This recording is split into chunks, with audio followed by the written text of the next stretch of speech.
Hello and welcome back to Whiskey Wars. My name is Sean and tonight we'll be starting a new monthly series, and that is What Can Blantons Beat?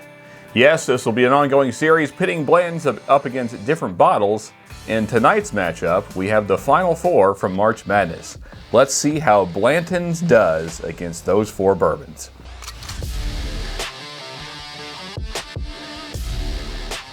Okay, so here is our lineup for tonight. Of course, we have the four finalists in our March Madness Best Bourbons Under $40 bracket battle we had going on in March. And of course, that was Maker's 46, Cooper's Craft 100, Woodford Reserve, and Rowan's Creek. And of course, we're going to be putting Blanton's up against those four tonight to see how it fares. Now, it should be pointed out that the MSRP, or available price, whatever you'd like to call it, on most of these bottles is around the $30 price point. Maker's 46 can readily be found under $30, as can Woodford in my area. Cooper's is right at $30, sometimes slightly above, and then Rowan's Creek is right around the $37 to $38 price point in my area. Blanton's, on the other hand, can vary incredibly. So sometimes you can find it around 60 to 65 if you're very, very lucky. But like most of us, most of the time I see this bottle for more like 100, 120, and sometimes much higher than that. It's really up to the jerk behind the counter what they decide to charge for the horsey bottle. It can be MSRP or it can be $200 or anywhere in between. So I think this is a fair matchup for blends since most of these bottles are half the MSRP of blends. And they're also around similar proof points. Our highest proof point is 100.1, Rowan's Creek, and the lowest, let's see here, it's, so blends is 93, Maker's 46 is 94, and this is, okay, so 90.4 is the lowest, the Woodford Reserve. So let's go ahead and get these poured. I think this will be a fun competition. Let's see how Blanton's does. In glass A, if I can get this thing open, will be Maker's 40, so glass A. Maker's 46 going in glass A. And of course, we're going to be pouring them just like we did during March Madness. This is a blind tasting. Glass B will be Blanton's. And for those of you that didn't catch March Madness, I will be posting a link to that video at the end of this video. Glass C will be Cooper's Craft. Glass D will be Woodford Reserve.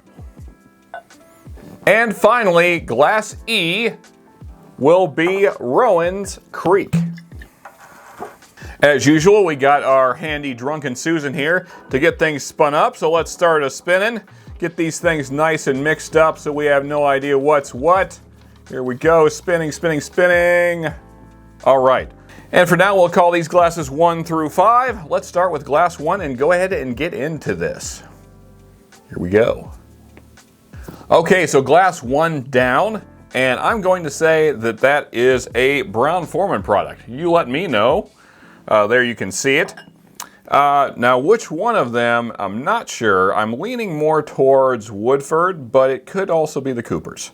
It tastes like it's not 100 proof, though. It tastes like a lower proof. And I get a little more banana on the Woodford than I do the Cooper's typically. And also I get more char on the Cooper's. Anyway, so of course all the things you would expect from Woodford Reserve. Banana, the chocolate note, kind of a coffee, maybe even a toffee note in there as well. Nice kind of charred barrel notes coming through, nice toasted oak. There's a hint of vanilla in there for sure. Of course, your brown sugar caramel that you find in most bourbons as well. And there's always a really rich brown sugar note on most Brown-Forman products. So that was an excellent first sip. Let's go ahead and move on to glass number 2. Okay, so glass number 2, which there's what that is. Totally different experience from glass 1. Lots of citrus notes, nice vanilla notes, nice kind of caramel note. I'm guessing that's either the Blanton's or the Rowan's Creek. They both kind of have this orange creamsicle thing going on, at least my bottle of Blanton's does. But I'm leaning more towards the Rowan's Creek. I think that's what that profile is. That's just that rich, sweet citrus note that I kind of think of when I think of Rowan's Creek. That was definitely there, present. There's also hints of cinnamon there, and then that kind of nice, kind of toasted oak note is certainly there in Rowan's Creek, which is what I believe that is. Could be wrong. But anyway, a very nice sip for sure. Let's go ahead and move on to glass number 3. Okay, so we have certainly found the other Brown-Forman product, I would guess. Let's see if I'm right. You guys at home can tell me. And I'm guessing that's the Cooper's. And to me, if I'm right, I could be totally wrong. To me, the difference between glasses 1 and 3, this maybe being Woodford and this being possibly Cooper's, is that Cooper's has these more dark fruit notes that I don't necessarily get on Woodford. You get that chocolate note in the nice toasted oaks, but then I also get lots of dark fruits like roasted dates, maybe a plum note in there, maybe even a hint of a raisin. Also, maybe even like a blackberry. There's a slight sourness going on there. So lots of dark fruit notes coming through. And to me, that's really enjoyable, a really enjoyable mix of flavors. I really enjoy what I believe to be Cooper's Craft. Of course, I could be totally wrong, and then you guys can make fun of me down in the comments later. But in the meantime, let's move on to glass number 4. Okay, glass number 4 down, and I have a suspicion I know what that one is as well. You know, what's interesting about all these, even though we're not to glass 5 yet, is that each one of them is very different. They all have very distinct profiles, so hopefully I haven't mixed them up too bad. The only ones I'm not quite certain of, I think, is this and whatever this may be. But in the meantime, pretty sure this is the Maker's 46 because it just has that nice bright cherry note, nice toasty oaks, lots of cinnamon presence, as you would expect from a Maker's Mark product, at least I think. You know, and the fun thing is, at home, you know, if I'm right or wrong, which I don't know if I showed you that to you. So now you know if I'm just talking out of my butt or if I got it right. Anyway, a nice sip for sure. We'll see how it places here in a little bit. So let's move on to glass number 5. Well, okay then. I was totally wrong when I guessed that this might be Rowan's Creek earlier, because that is definitely Rowan's Creek. Yeah. So what's interesting is that, now of course I'm going to have to blind these off camera just to verify things and make sure we get the right order on stuff. But let's just suppose I don't know any of these. Either way, this is a better version of this. This is trying to do what this glass is doing. But this glass does every single thing better. The citrus note's better, the vanilla note is better, the toasted oak note is better. Now, of course, this could be Blanton's, so I could just be making a fool of myself. But nonetheless, did I show this? That way you guys can see if I'm just talking out of my butt or not. So now you know. Of course, it's already posted down at the bottom of the screen.